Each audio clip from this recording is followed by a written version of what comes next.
नाज़रीन, पंजाब हुकूमत ने 9th क्लास के स्टूडेंट्स की सहूलत के लिए स्मार्ट सिलेबस जारी कर दिया है। कमोबेश तमाम मज़ामीन के सिलेबस को मुख्तसर कर दिया गया है।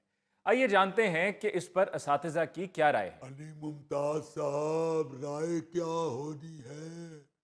हम तो अल्लाह ताला का शुक्र अदा कर रहे हैं कि गवर्नमेंट को भी ख्याल आया है, वरना यकीन माने कि ऐसे लगता था कि 9th क्लास के बाद बच्चा सीधा पीएचडी करेगा हाय। या फिर पहले पीएचडी करेगा, फिर 9th क्लास का इम्तिहान देने के काबिल होगा। ओहो, भाई मुझे तो समझ ही नहीं आ रहा था कि यो शैतान की आंत जितना सिलेबस खत्म कैसे करेंगे। जी सही बात है। उस वक्त तो बिल्कुल ही समझ नहीं आती जब टीचर को खुद भी ना आता हो। ये हैं? आए कैसे? अभी तो सिलेबस आया है, 3-4 गाइडें छप कर आ जाए, फिर समझ आ जाएगा। हाय। अब तो खैर आपकी मौजें लग गई हैं, क्योंकि रियाजी के सिलेबस से भी 50% तक सवालात कम और फिजिक्स के 27 टॉपिक्स निकाल दिए गए। केमिस्ट्री के 2 मुकम्मल यूनिट और 15 टॉपिक भी कम कर दिए गए। जी। जी अली मुमताज साहब, बायोलॉजी का पूरा एक यूनिट यानी 22 टॉपिक्स और फिर कंप्यूटर साइंस के 46 टॉपिक्स निकाल दिए गए हैं। जी। मैं तो कहता हूं कि अगर अब भी किसी स्टूडेंट को पास होने में कोई दिक्कत है हाँ जी। तो फिर उसे चाहिए कि सुबह शाम आधा किलो बादाम खाया करे। वाह वाह वाह। या अगर अब भी टीचर कोई अपनी क्लास को तैयारी नहीं करवा सकता हाँ जी। हाँ जी। तो उसे टीचिंग छोड़ के नान चने लगा लेने चाहिए। और मजीद साहब, अगर टीचर दोनों काम करता हो, सुबह के वक्त टीचिंग और शाम के वक्त नान चने, तो फिर उसे अपना बिजनेस मॉडल तब्दील करना चाहिए, क्योंकि नान चनों की डिमांड सुबह के वक्त होती है। आप शाम को लगा के बैठ गए हैं, ना आपसे पढ़ाया जाना है, ना आपके नान चने बिकने हैं। हाय। अखीर आपने घर जाके भाभी को कहना है कि भली मानस बिके तो नहीं, मैं खुद ही खा आया हूँ।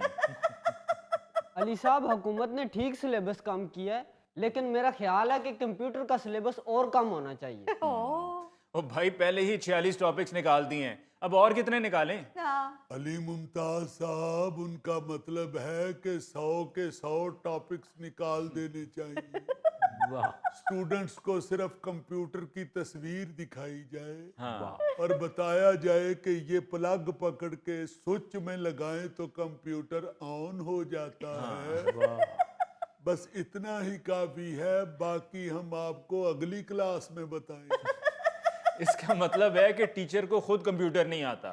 हाँ। नहीं, कंप्यूटर इनको आता है, उसको चलाना नहीं आता। क्योंकि जब ये कंप्यूटर चलाने के लिए उसका चूहा पकड़ते हैं तो क्लास का कोई ना कोई शरारती बच्चा आवाज लगा देता है कि चूहे ने चूहा पकड़ा हुआ। और इससे अगला मरहला होता है कीबोर्ड पे उंगलियां चलाना। जी। और आप सेहत देखें, वो भी इनके बस की बात नहीं। इनको कीबोर्ड ऑपरेट करने के लिए जूता उतार के कीबोर्ड के ऊपर डांस करना पड़ता है। वाह। और मजीद साहब, ऐसी बात नहीं है, मैं माउस भी चला लेता हूँ और मिकी माउस भी। नहीं, मुझे पता है, अपनी बरादरी में तो आपके ताल्लुकात बहुत अच्छे। मुझे तो यूं लगता है कि पहले सिलेबस बनाते हुए इत्तेदाल से काम नहीं लिया गया जी। और फिर उसके बाद टॉपिक बनाते हुए इत्तेदाल नहीं बरता गया। अगर ये मरहलावार जदीद तकाजों के मुताबिक ये कमी करते तो ज्यादा मुनासिब होता। हाँ जी। वो बस कर दे अली मुमताज साहब, खुदा का वास्ता है, जो हो गया वो हो गया, शुक्र करे। अब आप ऐसे ही 10वीं और 11वीं क्लास को ले ले। अब आप देखें, हमारे बच्चे कोई पैदाइशी साइंसदान तो नहीं है। मैं तो कहता हूँ अली मुमताज साहब, सिलेबस में एक आधा टिक टाक का भी टॉपिक होना चाहिए ताकि बच्चों में दिलचस्पी बढ़े। लो। ओ भाई, अगर टीचर चाहे तो वो दिलचस्पी भी बढ़ा सकता है और पढ़ा भी सकता है। आप देखें अली मुमताज साहब, जनूबी पंजाब के इलाके दीनपुर में जी। एक टीचर ने क्लासों के रूम्स को ट्रेन की शक्ल दे दी है। वाह। अब बच्चे जब क्लासरूम में दाखिल होते हैं तो उन्हें ऐसे महसूस होता है कि वो ट्रेन की बोगी में सवार हो रहे हैं। वाह। वहां से रिजल्ट ये निकला है कि बच्चे अब बड़ी दिलचस्पी लेते हैं स्कूल आने के लिए, हाँ जी। और वो छुट्टी नहीं कर रहे, अच्छा। घर से दौड़े लगाते हैं कि चलो ट्रेन में सवार होते हैं। वाह जी ये वाह। अलहदा बात है, ट्रेन में बैठ के फिर वही टीचर आगे खड़े होते हैं, मगर बच्चा स्कूल में आने में तो दिलचस्पी लेनी शुरू हो गया। हाँ जी, बिल्कुल सही। इस तरह तो हम अपने स्कूल के कमरों को हवाई जहाज की तरह डिजाइन कर देते हैं। ओह। हाथ थोला रखो जरा हजूर, इस तरह बच्चों में